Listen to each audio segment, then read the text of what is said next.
See, a lot of reasonable shearers around seem to have a lot of gear. Combs everywhere, hand pieces, cutters everywhere.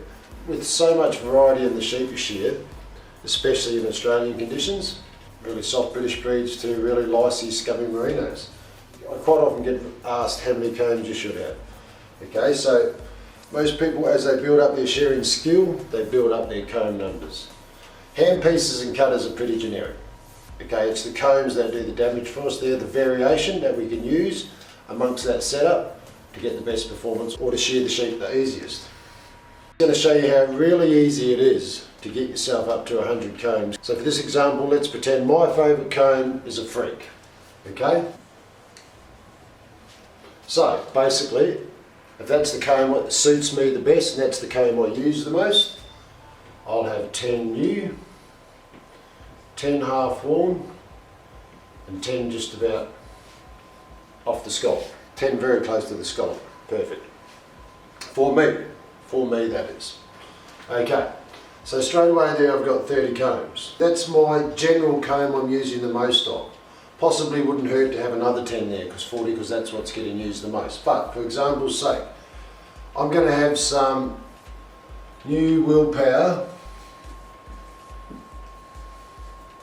7.5s over here.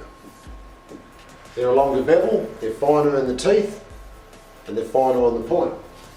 That's going to give me an option for when I run into really licey, matted, cotty, tough shearing shit basically. So I need 10 of them that are fairly new. I need 10 that are half worn, and I want 10 that are down pretty close to the scallop. Hopefully I don't have to use too many of them. Okay, so that's going to handle the tougher sort of stuff for me. This is going to be my general shearing. If they're fairly good shearing, I'll use a newer freak, won't I? If they're a bit tougher shearing, I might go down to a thinner freak. But if that's not performing, I'm going to jump over here and start hitting this pile. Yep. But then later in the season, we might go down and shear some crosses over in Victoria. Okay? So I'm going to need something a bit rounder. I'm not sure I haven't used them combs for a while. But have a few over here that are for the more open wool style sheep. You might get some really nice soft merinos where you need to step up and these are biting a little bit too hard. Okay?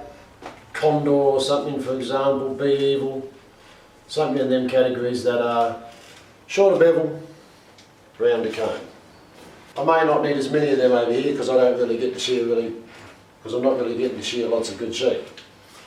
Okay, so I might just have 10 new ones and 10 half worn ones there.